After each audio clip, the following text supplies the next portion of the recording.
Hey everybody, welcome back to Barbecue by Biggs. I'm Aaron, and today we're talking sides. Not just any sides, but the deviled egg. That's right, we're gonna show you how to take this ordinary egg and turn it into this creamy, decadent, and just absolutely delicious bite. If you wanna see how we do it, come along with us. Stay tuned.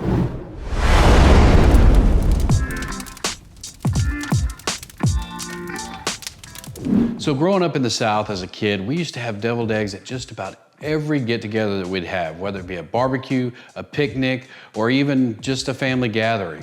My mom made great deviled eggs, and me and my brother would always be in the kitchen when she was filling those eggs up and eat about a quarter of them before she could even get them on the plate. This is an easy recipe that you can add to, subtract from, and make it your own.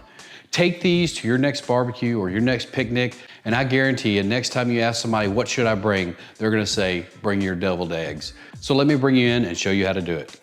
So for this deviled egg recipe, it's very simple, has very few ingredients. We have eggs, we have 2 teaspoons of yellow mustard, 3 tablespoons of mayonnaise, some smoked paprika, and some barbecue rub. It doesn't take a whole lot of time. We're gonna jump over, show you how we're gonna boil these eggs. So we have our pan of water ready here. We're gonna do a single file line on the bottom. We don't wanna stack those eggs because they'll bang into each other. We'll end up having cracked eggs and having leakage. So if you're doing a large batch, you might need a larger pan to put those in. If you're doing a smaller batch, maybe just 5, 6, 7, you might need a smaller pan like we're using here. If you don't have a large pan or you don't have the space to do a large pan, you'll need to do them in batches because you really don't want them banging around on top of each other while they're boiling. So we're gonna bring this water up to boil and we'll bring you back when we put the eggs in. So as we get this water going, we're gonna add some salt to that water. We'll let it start to roll and then we'll get those eggs in. So while this water's coming to boil, I got a couple of quick tips for you. One, this recipe is for 6 eggs or 12 halves. If you want to do twice that many, double the recipe. If you are doing this recipe and you're doing 6 eggs and 12 halves, throw an extra egg in there. You never know when you might need it. You may end up with a cracked egg with a little bit of leakage, or your ingredients might be a little runny and you might need that yolk. If you don't have a cracked egg and you don't need the yolk, well, you got a delicious snack. Let's get these eggs on. So now that the water's at a rolling boil, we're gonna add these eggs. When you put them in, you need to use a spoon or a ladle or something. You just wanna easily lower them down in there. If you go too fast and you get a hairline crack, your egg will start leaking out. So just barely get them off the bottom. You don't wanna just drop them in there because you'll end up with a cracked egg that will be no good. So we'll get the rest of them in here. So since this recipe is for 6 eggs, or 12 halves, we're gonna add an extra one. Because it never fails, one of these things will have a weak shell on it or something of that nature, and we'll end up with a little bit of leakage. So these will boil for 11 minutes and we'll bring you back for the next step. So to make sure we have easy peel eggs, we're gonna move them from this boiling water straight to an ice bath. We'll leave them in that ice bath for about another 10, 11 minutes, and then they'll be ready to peel. So we'll get those moved over. Again, we're using that ladle. We did have one blowout, as you can see there. Still good to eat. All right, we'll leave them in this ice bath for about another 10, 11 minutes and we'll bring you back for the peel. All right, after about 10 minutes or so, they're cooled down. Let's get these things peeled, see how easy they are. Just crack them on the side here. Should be able to just take that peeling right off. All right, so that peeled real easy. We'll go ahead and get these others knocked out and we'll bring you over to the cutting board. So you just take the eggs, make sure you dry them off real good so they're not slippery on your cutting board. Then we'll take them and we'll slice them long ways, right in the middle. So we're just gonna take them, slice them right down the middle. Hold them like this, and if you lift on each end, that yolk will pop right out. Set the others to the side, the whites. So we'll get all these cut up and bring you back for the mix. So now that we got all the yolks out, we ended up having one blowout, but it turned out fairly good. So we got an extra here if we do need it. We're gonna take these yolks and you're gonna take a fork and you're just gonna smash them up until they are really, really smashed. All right, once you get them to about that consistency, no big pieces in there, we're gonna start adding the other ingredients. And remember, as we add those other ingredients, we can continue to smash and mix and make it a lot more creamy. So the first thing to go in is the mayonnaise. We'll put that right in. And the next is the mustard. We already know that we like 2 teaspoons of mustard. If you're not a big mustard fan, maybe you try just a teaspoon and then you can adjust it on the fly as you taste it. And then just a little bit of salt and a little bit of pepper.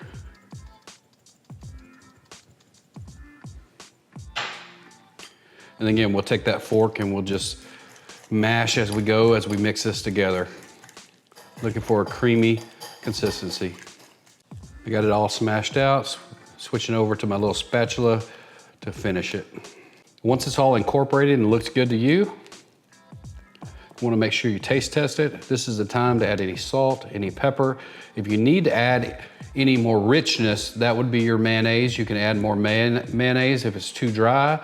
If you want a little bit more tangy, then you can add more mustard.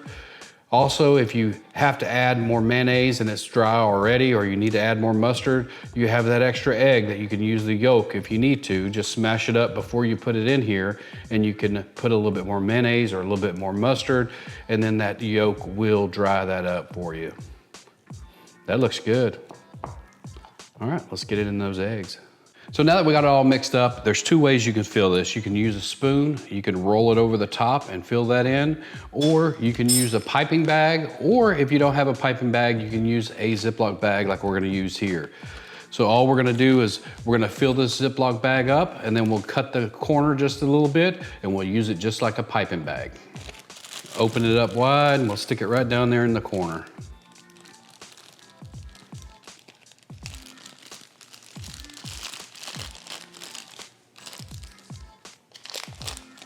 So once you get it loaded in the bag, you can take it, squeeze everything down into that corner. Then you just want to twist your bag up. Then towards the end, just cut about an 1/8 inch of it off. If you want to get really fancy, you can put a slit on each side and it'll be like the star. So we got that. We'll leave it just like that. Then we'll take the bag and then we'll just start in the middle and pipe around. Just like that. Done. Start in the middle and just pipe around. You can always come back and add. So I'd leave them a little bit short at first and you can come finish them off. We'll get these piped up and bring you back. So we got them all piped. I'm not a professional piper, but I think we did pretty good. Look at that.